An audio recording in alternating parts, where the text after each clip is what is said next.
थोर ओवराज अपने पैरिश का सबसे अधिक संपन्न और प्रभावशाली व्यक्ति था। एक दिन यकायक बहुत जल्दी में वह पादरी के पास पहुंचा और बोला, मेरे लड़का हुआ है और उसका नामकरण संस्कार कराना चाहता हूँ। उसका नाम क्या रखेंगी? अपने पिता के नाम पर फिन। और गवाह कौन होंगे? थोर ने अपने पैरिश के कुछ प्रसिद्धतम सज्जनों और महिलाओं के नाम गिना दिए। अच्छा, और कुछ? पादरी ने सर ऊपर उठाकर पूछा। तोड़ कुछ देर हिचकिचाने के बाद बोला, मैं चाहता हूँ यही गिरजे में लाकर उसका नाम रखने की रस्म अदा की जाए। यानी इसी हफ्ते में किसी दिन? हाँ, अगले शनिचर को 12 बजे दोपहर को। ठीक। और कुछ? पादरी ने पूछा। नहीं तो कहकर थॉर ने अपनी टोपी उठा ली और उसे लपेट सी देते हुए चलने का उपक्रम किया।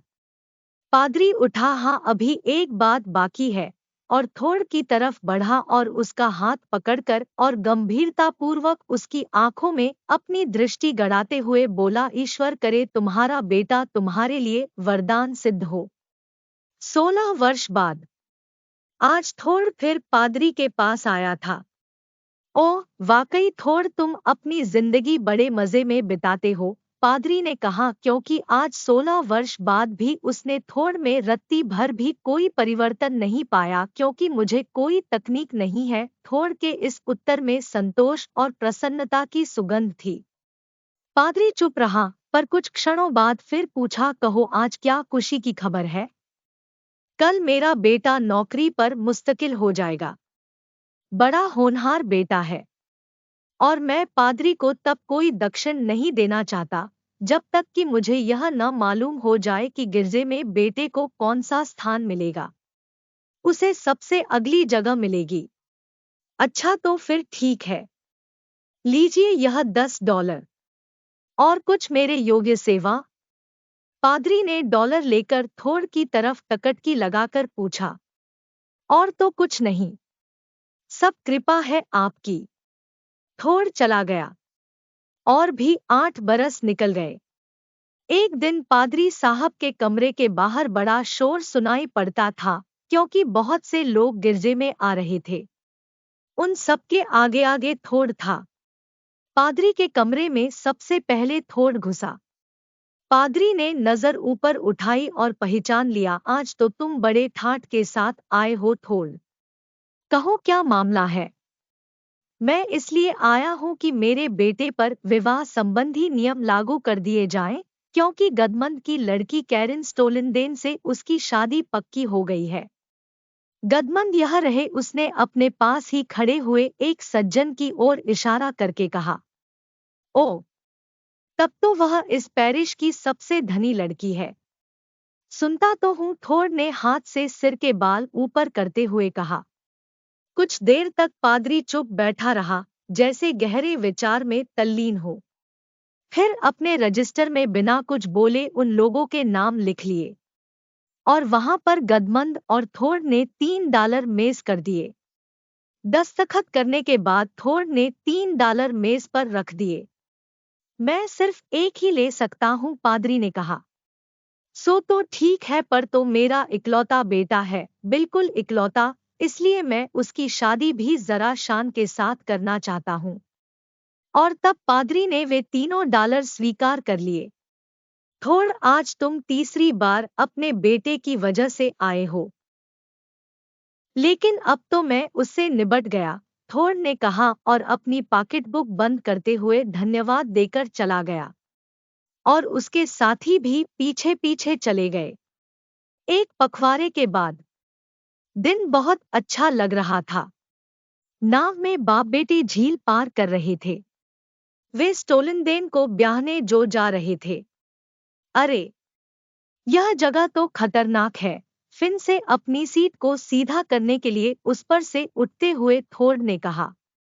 जिस तख्ते पर फिन खड़ा हुआ था, वह उसी क्षण उसके पैरों तले से खिसक गया। उसने हाथ फेंके चिल्लाया और पानी में जा गिरा।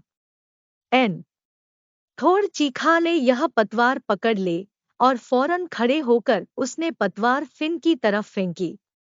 किंतु फिन के हाथ में पतवार नहीं आई। उसने बहुतेरी कोशिश की और वह थककर अकड़ने भी लगा।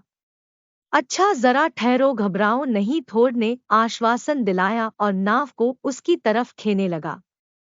तब तक बेटे ने पलटा खाया, एक आंसू भरी नजर से अपने बाप को देखा और गड़प हो गया। थोर को अपनी आंखों पर विश्वास नहीं हो रहा था।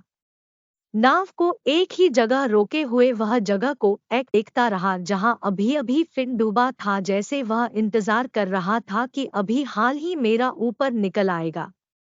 उसी जगह पर पानी में कुछ बुलबुले उठे, कुछ और उठे और फिर एक बड़ा सा बुलबुला उठा और फूटा गया। झील की सतह फिर दर्पण की तरह स्वच्छ और निर्मल हो गई।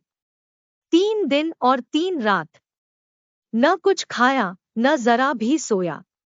बराबर उसी जगह के चारों तरफ नाव में थोर चक्र काटता रहा।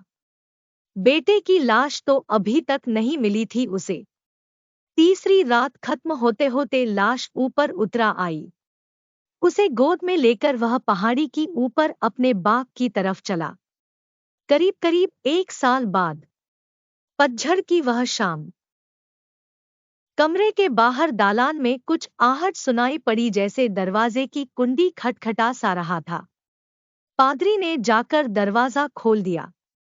कमर झुकी हुई, सफेद बाल, लंबा और दुबला एक आदमी कमरे में आ घुसा। पादरी उसे काफी देर तक गौर से देखता रहा, तब खिन जाकर उसे पहचान पाया। वह थोड़ ही था। इतनी देर में घर से निकले हो? पादरी ने पूछा और फिर मौन होकर निश्चल खड़ा रह गया। हाँ, देर तो हो गई, कहकर थोड़ कुर्सी पर बैठ गया। पादरी भी बैठ गया और जैसे कुछ प्रतीक्षा करने लगा। समय बीतता जा रहा था और बहुत सारा बीत गया, पर दोनों के दोनों चुप रहे। आखिरकार थोड़ ने चुप तोड़ी, मैं गरीबों को कुछ देना चाहता हूँ जिससे कि मेरे बेटे का नाम चलता रहे। यह कहकर वह उठा और कुछ डॉलर मेज पर रख दिए और फिर बैठ गया। पादरी ने डॉलर गिने। यह तो बहुत अधिक धन है, पादरी बोला। यह मेरे बाग की आधी कीमत है, आज ही मैंने बेच कर चुका हूँ। फिर बहुत देर तक मौन बैठे रहने के बाद पादरी ने बड़ी विनम्रतापूर्वक कहा, तो फिर अब क्या करने का इरादा है? कुछ भलाई का काम। थोड़ी देर तक दोनों फिर चुप बैठे रहे। थोड़ की आंखें जमीन की तरफ झुक हुई थी और पाडर की आंखें थोड़ की आंखें की तरफ। फिर शांत और धीमे स्वर में पादरी ने कहा, मैं सोचता हूँ कि अब वास्तव में तुम्हारा बेटा तुम्हारे लिए वरदान बन गया। हाँ, मैं भी यह सोचता हूँ, थोड़ ने झुकी पलकें उठाकर कहा और दो बड़े बड़े आंसू सूखे झुर्रियोंदार गालों पर बह चले। इसी तरह ये कहानी यहाँ समाप्त होती है। अगर ये कहानी आपको पसंद आई तो लाइक, कमेंट और चैनल को सब्सक्राइब करना ना भूलें। धन्यवाद।